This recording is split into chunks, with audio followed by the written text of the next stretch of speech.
الفاظ پڑھے جو میت کے لیے پڑھے جاتے ہیں۔ امام نووی کہنے لگے اس مقام پر جو لفظ صلاۃ ہے اس سے مراد دعا ہے، اس واسطے یہ باقاعدہ احتمال ہے کہ یہاں پر بھی دعا ہی مراد ہو، اور تکبیریں دعا میں بھی ہو سکتی ہیں، جیسے مسلم شریف میں موجود ہے کبر رسول اللہ صلی اللہ علیہ وسلم فکبرنا، ایک شخص کو دفن کرنے کے بعد نبی علیہ السلام نے اللہ اکبر کہا، ہم نے بھی اللہ اکبر کہا، وہ دعا ہے، ساتھ تکبیریں بھی ہیں۔ تو تکبیروں سے یہ تعین نہیں کہ ضرور نماز جنازہ ہی ہو، لہذا جو احتمالی صورتحال ہے وہ بالکل اس حدیث سے واضح ہے۔ تو یہ پہلا جواب ہے جو امام کاسانی نے دیا ہے، اور یہ حدیث شریف میں اس لیے سنانا چاہتا ہوں کہ آگے جو جوابات ہیں ان کا اس پر کافی مدار ہے۔ جب محبوب علیہ الصلوۃ والسلام شہداء احد کے مزارات سے واپس آ گئے، انصرف الی المنبر، ممبر پہ تشریف فرما ہوئے، فقال انی فرط لکم، میرے صحابہ میں تمہارے لیے فرط ہوں۔ فرط کس کو کہتے ہیں؟ فرط کہتے ہیں مشکل کشا کو، حاجت روا کو۔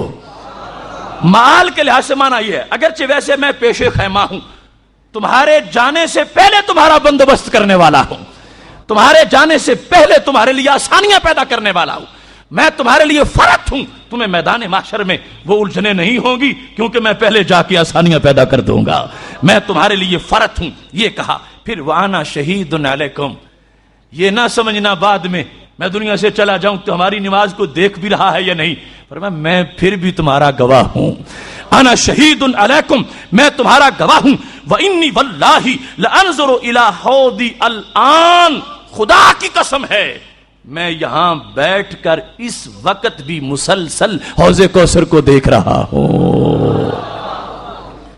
وانی واللہ لانظر، یہ جملہ اسمیہ ہے جس کی خبر جملہ فعلیہ ہے۔ حضرت علامہ عطا محمد بندیالوی رحمہ اللہ تعالی ملک المدرسین یہ ارشاد فرمایا کرتے تھے، جس جملہ اسمیہ کی خبر جملہ فعلیہ ہو اس میں دوام بھی ہوتا ہے، تجدد بھی ہوتا ہے، تسلسل ہوتا ہے۔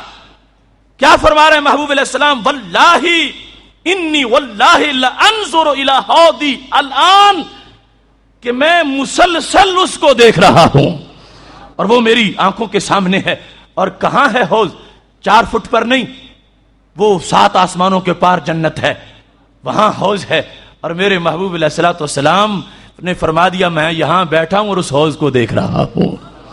اور ساتھ ہی فرمایا واللہ، ساتھ فرما دیا وانی اوتیت مفاتیح خزائن الارض، مجھے زمین کے خزانوں کی چابیاں دے دی گئی ہیں۔ یہ کسی کو وام نہ ہو کہ ان کے پلے کچھ نہیں، دے کچھ نہیں سکتے۔ اعطیت مفاتیح خزائن الارض، ان کی تو مٹھی میں جو کچھ آتا ہے دنیا وہ نہیں گن سکتی، خزانے میں جو آئے گا وہ کتنا ہوگا۔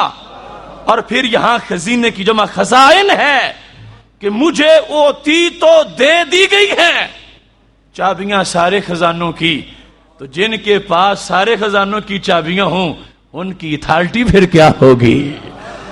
مالک کونین ہیں گو پاس کچھ رکھتے نہیں، 2 جہاں کی نعمتیں ہیں ان کے خالی ہاتھ میں، ان کے بارے میں کوئی یہ نہ کہے کہ دے کچھ نہیں سکتے، کر کچھ نہیں سکتے۔ اوتیت مفاتیح خزائن الارض، زمین کے خزانوں کی چابیاں مجھے دے دی گئی ہیں، دی اللہ نے ہے۔ اللہ لغو کام تو کرتا نہیں، مقصد کے لیے کرتا ہے، اس لیے نہیں دی کہ دینا کسی کو کچھ نہیں، چابیاں دینے کا مقصد یہ تھا چابیاں اب تمہارے ہاتھ میں ہیں۔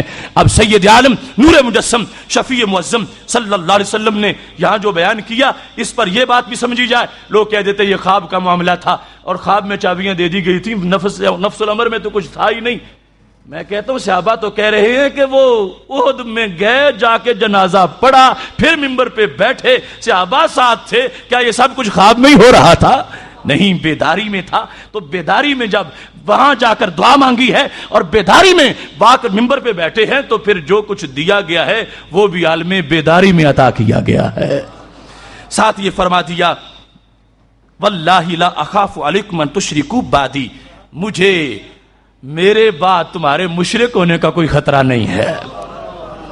میری امت بتوں کو سجدے کرے نہیں ہوگا، مجھے تمہارے مشرک ہونے کا کوئی خطرہ نہیں ہے، لیکن اخاف علیکم ان تنافسوا فیہا، ہاں ہو سکتا ہے خزائن الارض تمہیں نعمتیں ملے تو ان میں ڈوب جاؤ، دنیا کی رغبت آ سکتی ہے، مگر میری امت پر مجھے شرک کا کوئی خطرہ نہیں ہے۔ سید عالم نور مجسم شفیع معظم صلی اللہ علیہ وسلم نے اس بات کی وضاحت فرما دی.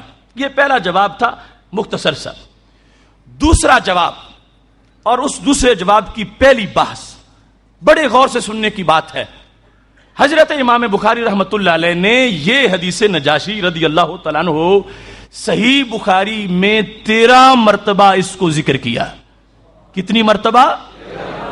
صحیح بخاری شریف میں حضرت امام بخاری رحمۃ اللہ علیہ نے 13 مرتبہ حدیث نجاشی رضی اللہ تعالیٰ عنہ کو ذکر فرمایا. میں اس حدیث نمبر بھی آپ کے سامنے پڑھ دیتا ہوں. حدیث نمبر ہے 1245 1317 1318 1320 1327 1328 1333 1334 38 77 38 78 38 79 38 80 38 81. تو یہ 13 مقامات پر حضرت امام بخاری رحمۃ اللہ علیہ نے اس حدیث کو ذکر کیا ہے. اور اس کے جو الفاظ ہیں وہ بھی بڑے عظیم ہیں، جن میں بار بار آ رہا ہے کہ رسول اللہ صلی اللہ علیہ وسلم نے جس دن ان کا وصال ہوا تھا اسی دن خبر عطا فرمائی تھی. اور 4 بڑے مسئلے ان حدیثوں سے ثابت ہوتے ہیں. حدیث نجاشی جو ذکر کی گئی ہے، اور وہ مسئلے اگر ذہن میں رکھے جائیں تو پھر پتہ چلتا ہے حدیث نجاشی کو بیان کر لینا یہ کوئی آسان سی بات نہیں. یہ سنی ہے جو حدیث نجاشی کو بیان کر سکتا ہے. سب سے پہلے یہ ہے کہ رسول اللہ صلی اللہ علیہ وسلم نے مدینہ شریف میں رہتے ہوئے حبشہ میں فوت ہو جانے والے غلام کی وفات کی خبر دی. جس کا عقیدہ یہ ہو کہ ان کو دیوار کے پیچھے کا پتہ کوئی نہیں، معاذ اللہ وہ یہ کیسے کہے گا کہ وہ حبشہ کے نجاشی کی خبر دے رہے ہیں؟ تو یہ پہلے سینہ رکھنا پڑے گا، سینے سے کینہ دور کرنا پڑے گا کہ محبوب علیہ السلام وہ ہیں. دیوار کیا، ہزاروں دیواریں بھی کوئی چیز نہیں ہے. وہ بیٹھے مدینہ شریف میں ہیں مگر حضرت نجاشی رضی اللہ تعالیٰ عنہ کی خبر عطا فرما دی ہے. چونکہ نعا کے لفظ ہیں بار بار، نعن نجاشیہ. پھر رسول اللہ صلی اللہ علیہ وسلم نے اسی دن خبر دی جس دن وصال ہوا، اور جنازہ بھی اسی دن پڑا، اسی دن. یہ بڑی قابل غور بات ہے. اور ابن بطال جو شارح بخاری ہے اور ابن عبد البر انہوں نے یہ واضح کیا ہے کہ اسی دن بھی پڑا ہے اور دفن ہونے سے پہلے پڑا ہے. حدیث نجاشی کو وہ دلیل بنا سکتا ہے کہ جو تدفین کے بعد دوسرے دن پڑھ رہا ہو، تیسرے دن پڑھ رہا ہو، 1 ہفتہ پڑھ رہا ہو، 1 مہینہ پڑھ رہا ہو، بلکہ ان کے فتاوی میں 9 سال بعد بھی پڑھ سکتا ہے. حدیث نجاشی میں جن کے جنازے کا ذکر ہے وہ جنازہ اسی دن ادا کیا گیا ہے، اور یہ لفظ بخاری کے الیوم اسی دن ادا کیا گیا ہے. اور آگے جو وضاحتیں ہیں شارحین کی، انہوں نے کہا تدفین سے پہلے ادا کیا ہے. اور یہاں جو رواج ہے نہ تدفین سے پہلے ہوتا ہے اور نہ اسی دن ہوتا ہے بلکہ بعد میں ہوتا ہے. تو اس واسطے حدیث نجاشی کو ایسے لوگ ہرگز دلیل نہیں بنا سکتے کسی لحاظ سے. تیسرے نمبر پر ان حدیثوں سے جو مسئلہ ثابت ہوا، محبوب علیہ الصلوۃ والسلام نے خبر دی تو خارج الی المصلی، نکلے مصلی کی طرف. خبر کہاں دی؟ مسجد میں. اور چلے کس طرف؟ جنازہ گاہ کی طرف. ایک تھی مسجد، ایک ہے مصلی. مسجد نبوی شریف جن لوگوں نے دیکھی ہے اس کے قرب میں جہاں وہ 3-4 مساجد ہیں، اس سائیڈ میں عید بھی پڑھی جاتی تھی، جنازہ بھی ادا کیا جاتا تھا. اب یہاں سے پتہ کیا چلا کہ اگر جنازہ پڑھنا مسجد میں جائز ہوتا تو محبوب علیہ السلام نے جہاں خبر دی تھی وہیں جنازہ پڑھا دیتے. کیوں فرمایا نکلو وہاں، چلو وہاں اور وہاں جا کے جنازہ پڑھیں؟ تو محبوب علیہ الصلوۃ والسلام کا یہ ان کو فرمانا، ان کو خارج الی المصلی، مصلی کی طرف نکلے. خبر پہلے دے چکے تھے اور پھر ان سے کہا کہ چلو تم اس مصلی کی طرف. تو یہ بھی حنفی موقف کا بیان ہے کہ مسجدوں میں نماز جنازہ کی ادائیگی نہیں ہوتی، نماز جنازہ کی ادائیگی مصلی میں ہوتی ہے، جس کو عیدگاہ یا جنازگاہ سے تعبیر کیا جاتا ہے یا کوئی گراؤنڈ ہو. بہرحال اس حدیث کو بیان وہی کر سکتا ہے جو یہ مسلک اپنانے والا ہے۔ چوتھے نمبر پر جنازہ پڑھایا تو کیسے پڑھایا؟ کتنی تکبیریں کہیں؟ 5 کہیں، 7 کہیں، 10 کہیں؟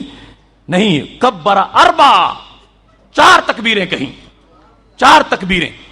تو 4 تکبیروں والی نماز جنازہ وہ بھی ہماری ہے جو ہم پڑھتے ہیں۔ تو یہ 4 بڑے مسائل اس ضمن جو ثابت ہو رہے تھے میں نے ان کا بیان کر دیا۔ اصل جواب ابھی جو دوسرے جواب کی پہلی بات ہے وہ ابھی بیان کرنی ہے۔ کیا حضرت نجاشی رضی اللہ تعالی عنہ کا جنازہ غائبانہ تھا؟ نہیں، بالکل غائبانہ جنازہ یہ نہیں تھا۔ کیسے پڑھا؟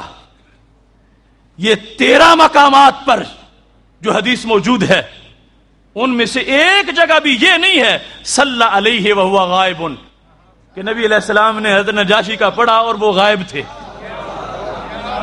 13 میں سے ایک جگہ بھی یہ لفظ نہیں ہے، تو غائبانہ اپنی جیب سے لگایا جا رہا ہے۔